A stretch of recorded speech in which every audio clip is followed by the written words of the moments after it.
আপনারা দেখছেন গণতদন্ত টেলিভিশন। ঢাকার মোহাম্মদপুরে চা শ্রমিক সন্তানের রহস্যময় মৃত্যুর ন্যায় বিচারের দাবিতে শ্রীমঙ্গলে মানববন্ধন। লুৎফর রহমান রানা, মৌলভীবাজার জেলা প্রতিনিধি। আজ 15 ফেব্রুয়ারি শ্রীমঙ্গলের শিশু গৃহকর্মী চা শ্রমিক সন্তান প্রীতি উরাং এর অস্বাভাবিক মৃত্যুতে শ্রীমঙ্গল চৌমুহনীতে মানববন্ধন। অভিযোগ উঠেছে, প্রীতিকে 9 তলা থেকে নিচে ফেলে হত্যা করা হয়েছে। তার মৃত্যুর ঘটনাটি চা বাগানের কোনো সবুজ ঘেরা স্থানে নয়, একেবারে আলো ঝলমল নগরী রাজধানী ঢাকার একটি অভিজাত ভবন থেকে পড়ে গিয়ে। প্রীতি উরাং এর বয়স মাত্র 13 কি 14 বছর। রহস্যময় মৃত্যুর প্রতিবাদে এবং অবস্থা দৃষ্টে মনে হয় একটি হত্যাকাণ্ড। সেই হত্যার প্রতিবাদে এবং দ্রুত বিচারের দাবিতে শ্রীমঙ্গলে আয়োজিত মানববন্ধনে সকলকে সংগ্রামী শুভেচ্ছা এবং অভিনন্দন জানিয়ে যে কথা বলতে চাই, যে একটি কথা বলা আছে, আমরা প্রায় বলি দুষ্টের দমন শিষ্টের পালন। দুষ্টকে দমন করার মধ্য দিয়েই গণতন্ত্র এবং গণতান্ত্রিক ব্যবস্থা সংহত হয়। সে যেই হোক, দুষ্কৃতিকারী যেই হোক, সে সাংবাদিকই হোক, সে পুলিশই হোক, সে যে কোনো পর্যায়ের ব্যক্তি হোক, অপরাধী অপরাধী। আমাদের দুর্ভাগ্য, প্রীতি উরাংয়ের বিচারের দাবিতে আমরা মানববন্ধন করছি। কার বিরুদ্ধে? যে আমাদের দুর্ভাগ্য, বাংলাদেশের প্রথম শ্রেণীর ইংরেজি দৈনিক ডেইলি স্টারের নির্বাহী সম্পাদক সৈয়দ আশফাকুল হক ও তার সহধর্মিণী তানিয়া খন্দকারের বিরুদ্ধে। আমরা কোনো মিডিয়ার বিরুদ্ধে নয়, কোনো ব্যক্তি বিশেষের বিরুদ্ধেও আমরা না। অপরাধ হয়েছে, অপরাধের দৃষ্টান্তমূলক শাস্তি হতে হবে। গত 2 দিন আগে ঢাকায় এই বিষয়ে জাতীয় প্রেস ক্লাবে সামনে একই সাথে একই সময়ে একই দাবিতে 2টা মানববন্ধন হয়েছে। একটা হচ্ছে সচেতন নাগরিক সমাজের ব্যানারে, আরেকটা মানববন্ধন হয়েছে,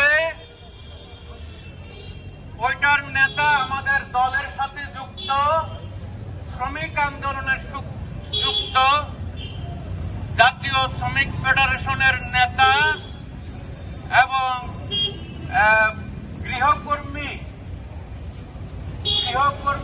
অধিকার প্রতিষ্ঠা নেটওয়ার্কের সভাপতি এবং ওই সংগঠনের নেতৃত্বে মানববন্ধন হয়েছে।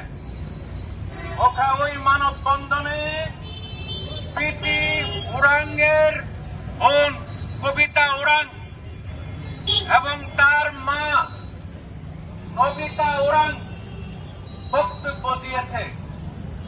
কান্নায় চোখের জল ভাসিয়ে দেশবাসীর কাছে, আমাদের মাননীয় প্রধানমন্ত্রীর কাছে, স্বরাষ্ট্রমন্ত্রীর কাছে তারা কান্না জড়িত কণ্ঠে এইটার সুষ্ঠু তদন্ত এবং তদন্ত শেষে এটা বিচার নিশ্চিত করার তারা দাবি জানিয়ে তারা বক্তব্য দিয়েছে।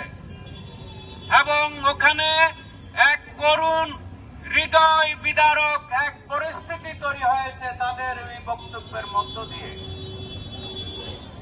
আমাদের দুর্ভাগ্য যে এর সাথে জড়িত গণমাধ্যমের সর্বোচ্চ পর্যায়ের ব্যক্তি তাও নির্বাহী সম্পাদকের দায়িত্ব পালন করছেন।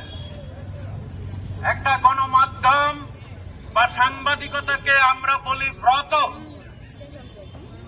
যাদের জনগণের এদেশের মানুষের আশা আকাঙ্ক্ষার অবলম্বন, যারা গোটা জাতিকে নেতৃত্ব দেয়, শিক্ষা দেয়। কারণ একটা গণমাধ্যমের মাধ্যমেই জাতি সুশিক্ষিত হয়, গাইডলাইন পায়। শুধু জাতি না, সরকারের অসঙ্গতি তুলে ধরা হয়, সরকার গাইডলাইন পায়, রাষ্ট্র সঠিক যাতে ট্র্যাকে থাকে সেই দায়িত্ব পালন করেন। এবং সাংবাদিকরা, গণমাধ্যম যুগে যুগে ইতিহাস সৃষ্টি করেছে, কিন্তু আমরা এই কলঙ্কজনক ইতিহাস আমরা চাই না। আমরা ডেইলি স্টারের কাছে প্রত্যাশা করি যে তাদেরও একটা ভূমিকা থাকা দরকার। তবে একটা সুখবর হচ্ছে যে কোন পত্রিকায় নিউজ না হলেও ডেইলি স্টার 4 দিনের রিমান্ডের চমৎকারভাবে নিউজ পরিবেশন করেছে। এই জন্য ডেইলি স্টারকে ধন্যবাদ জানাই। অন্যদিকে এই ঘটনা যখন ঘটে, মিডিয়ায় এই নিউজটা, অর্থাৎ এই যে মৃত্যুটা যেভাবেই হয়ে থাকুক, একটা অস্বাভাবিক ঘটনা, এটার নিউজ পরিবেশিত হয়নি। হতে পারে যে আমাদের দেশে গণমাধ্যমে যারা দায়িত্ব পালন করেন তারা বিব্রত হয়েছেন। আজকে যখন আমি বক্তৃতা করছি,